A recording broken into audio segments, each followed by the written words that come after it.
Hi, welcome back to my second talk. Again, I'm Greg Gay of Chalmers and the University of Gothenburg, and this paper is in the replications and negative results track, in this case with an emphasis on the negative results part. This is a project where we tried something that initially seemed like a pretty good idea, and it didn't quite work as we planned, but we learned a few great lessons along the way. All right, so as we cannot know what faults exist ahead of time, dozens of coverage criteria ranging from the measurement of structural coverage to the detection of synthetic faults have been proposed to judge our testing efforts. In theory, if the goals set forth by these criteria, we call these the test obligations, are fulfilled, well, tests should be more likely to detect faults related to the focus of that criterion. So criteria like branch coverage have proven popular in research and practice as they're easy to measure, they offer clear guidance to developers, and they present an indicator of progress. Coverage criteria also play an important role in search-based test generation as they offer optimization targets that shape the resulting test suite. In this study, we are concerned with adequacy criteria defined over Boolean expressions, which are complete Boolean decisions within the program. Decisions can be broken into simple conditions, atomic Boolean variables, or sub-expressions connected with operators like and, or, XOR, or not. Decision coverage is a simple criterion that requires all of these decisions evaluate to both possible outcomes, true and false. Right, so given the form A and B, the test suite true, false, false for the two conditions, A and B, attains decision coverage over the expression. Branch coverage is a common goal in test generation. Well, branch coverage is a subset of decision coverage where we require coverage over the control altering statements like ifs, loops, and switch statements. Now, we are focused in this study in what is called multiple condition coverage, or MCC. MCC requires test cases that guarantee all possible combinations of condition outcomes within the decision to be executed at least once. Right, so if we have an expression A and B, well, A and B are our two conditions, and we require the value combinations true, false, false, true, false, and false, true for those two conditions. Now, keep in mind in the presence of short-circuit evaluation, infeasible outcomes aren't required, so short-circuit evaluation would reduce that test suite to false, false, false, true, and true where we don't care about the second condition. Now, MCC is much more expensive to attain than decision coverage. It's often infeasible for manual test creation, but it's more doable for automated test generation, and if you can attain it, it offers greater potential fault detection capabilities. Now, masking occurs when a condition within a decision statement has no effect on the value of that decision as a whole because its effect is masked out by the values of other conditions. So for example, we have a trivial program fragment on this slide. Now the two versions of this fragment have different structures, but they're functionally equivalent. In version 1, we have a full complex expression. Version 2 is defined using an intermediate variable. We call this as x per 1. Right, so given a decision of the form in1 or in2, like we have here, in1 is masked if in2 is true. Masking can prevent the effect of a fault from propagating to a visible failure at the output level. However, MCC is designed to overcome masking within a single expression by requiring that all possible combination of condition values be attempted, meaning that non-masking test cases must exist. However, MCC is sensitive to how the expression is written. Now, in this example, this variable in3 can have a masking effect. When it's false, it determines the value of the decision. In the complex implementation, MCC will overcome this masking effect. However, in the simple multi-line case, we only require that in3 be evaluated with the overall expression EXPR1. So suppose this code fragment is faulty and the correct expression should have been in1 and in2. Well, test over the simplified implementation may miss this fault, while any test set providing coverage of the complex implementation would reveal it. This can have significant ramifications with respect to the fault finding of test suites. The simplified version, the two-line version, can be more trivially satisfied with fewer test cases than cases where the code is structured into fewer, more complex expressions. The complex version will have more complex test obligations and will generally require more test cases, but those test cases individually will be stronger. They'll have more fault revealing power than tests generated over the multi-line version. Now, this is important because many approaches to automated analysis and test case generation in Java operate not on the source code, but on the resulting bytecode. Bytecode is often easier to instrument than source code, and bytecode analysis is often more scalable and efficient. However, that transformation from source to bytecode requires a similar simplification to what we saw in the previous slide. Complex code statements are translated into a series of simple expressions. As a result, the risk of masking is introduced between expressions. As all expressions are maximally simplified, a straightforward implementation of MCC over bytecode would be equivalent to branch coverage over bytecode, right? Now, given our concerns over the fault-revealing power of tests generated over simplified Boolean expressions, test generation approaches able to account for this simplification may give us more effective testing results. And so to overcome this limitation, we propose a new variant of MCC called Bytecode-MCC, a coverage criteria that prescribes a series of test obligations for a class under test over the bytecode. It groups related Boolean expressions, reformulates that grouping into a single complex expression, and calculates all possible combinations of conditions within this constructed expression. Bytecode-MCC should produce test obligations that, when they're satisfied, are more likely to reveal faults in program logic than tests providing simple coverage over simplified bytecode. MCC or Bytecode-MCC can be used to measure the power of an existing test suite or as a target for automated test generation. And to examine both scenarios, we've implemented an algorithm to generate test obligations and measure coverage within the EvoSuite test generation framework. We've also implemented a fitness function within EvoSuite to enable the automated generation of test suites. Now, we don't have a lot of time in this talk, so for full technical details, I'd recommend taking a look at the paper. Now, we hypothesize that the simplified nature of bytecode instructions limits the effectiveness of tests by introducing the potential for masking, and that Bytecode-MCC satisfying test cases will be effective at overcoming this masking effect.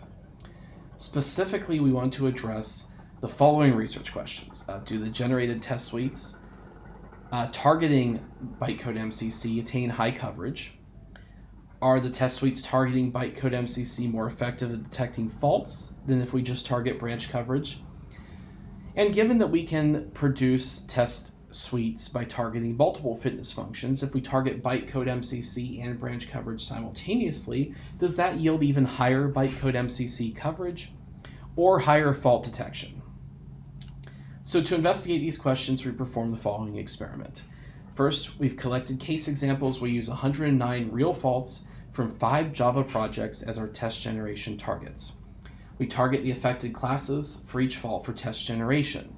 These examples come from the defects4j fault database. As our focus is on complex Boolean expressions, we selected examples from this fault database where the source code contains either a large number of Boolean expressions, so at least 30 Boolean expressions, or complex Boolean expressions with at least 3 conditions, or both. For each fault, defects4j provides access to the faulty and fixed versions of the code, developer-written test cases that expose the fault, and a list of classes and lines of code modified by the patch that fixes the fault.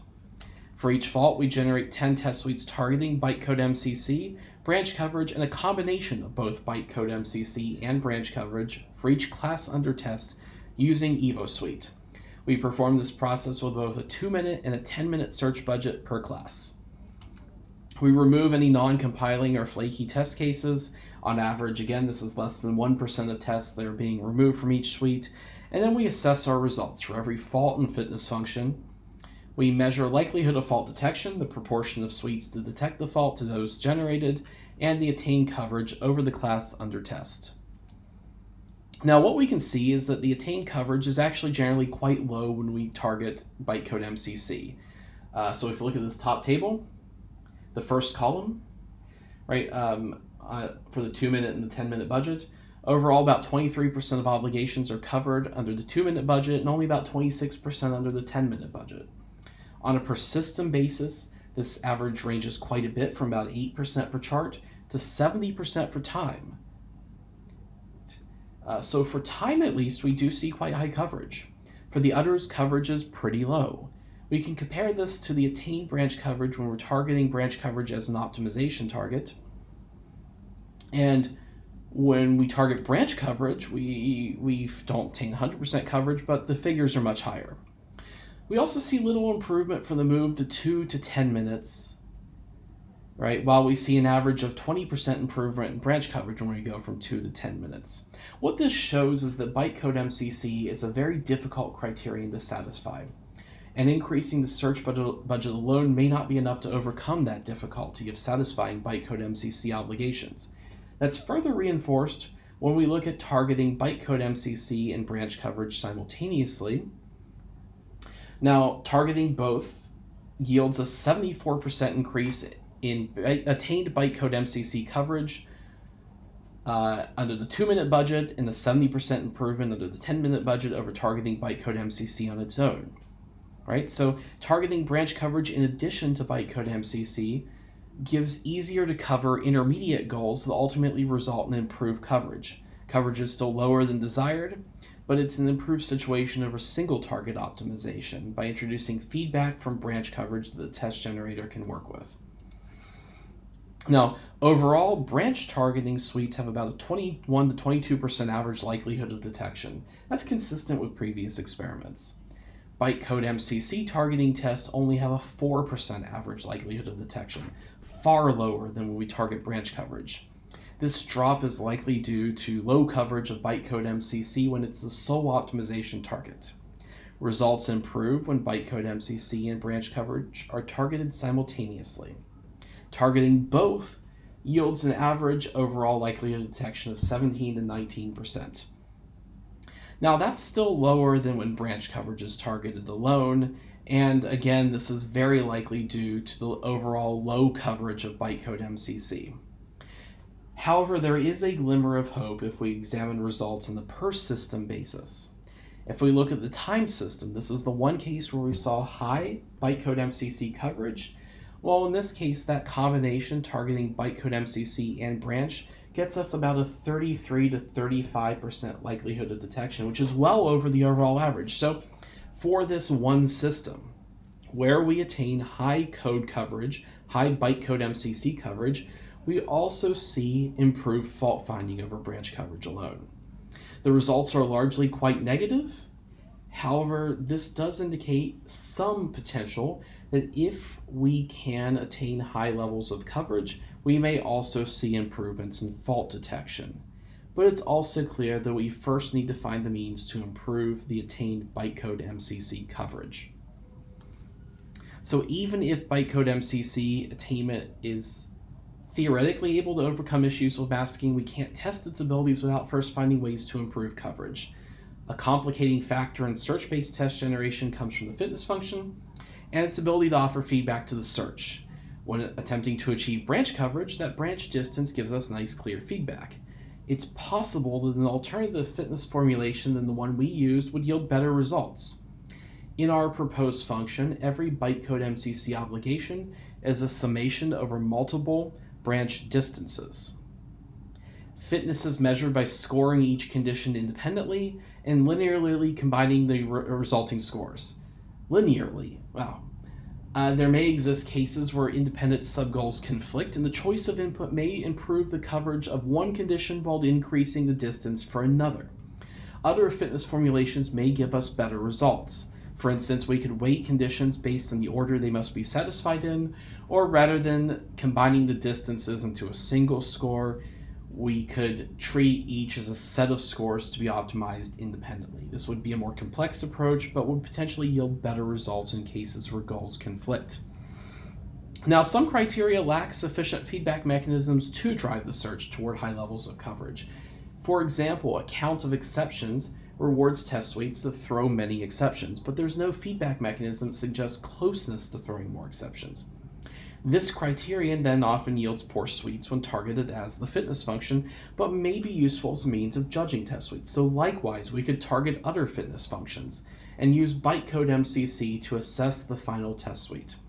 We may also wish to consider other forms of test generation beyond search-based generation. For example, dynamic symbolic execution techniques use solvers to attain input designed to drive program execution toward particular paths.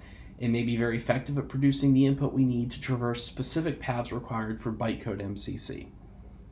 Right? So in this work, we propose Bytecode-MCC, a new adequacy criterion designed to group expressions and reformulate them into complex expressions to overcome masking. Bytecode-MCC could reveal faults in program logic missed by tests covering simplified bytecode. However, in our initial research, we saw negative results and a general inability to attain coverage. Bytecode-MCC is more difficult to attain than branch coverage, and its fitness function did not offer sufficient feedback to guide the generation process. This does suggest that Bytecode-MCC may be better used as a method of judging test suite quality rather than a direct generation target. And in future work, we'll look at this from different angles, whether we can reformulate fitness function or whether we should look at this as a way to measure test suite adequacy rather than a direct test generation target. Now, again, I had to blaze through this quickly. This is a long paper and a short presentation, so we recommend you check out the publication if you're interested in more. However, I would also welcome questions at this time.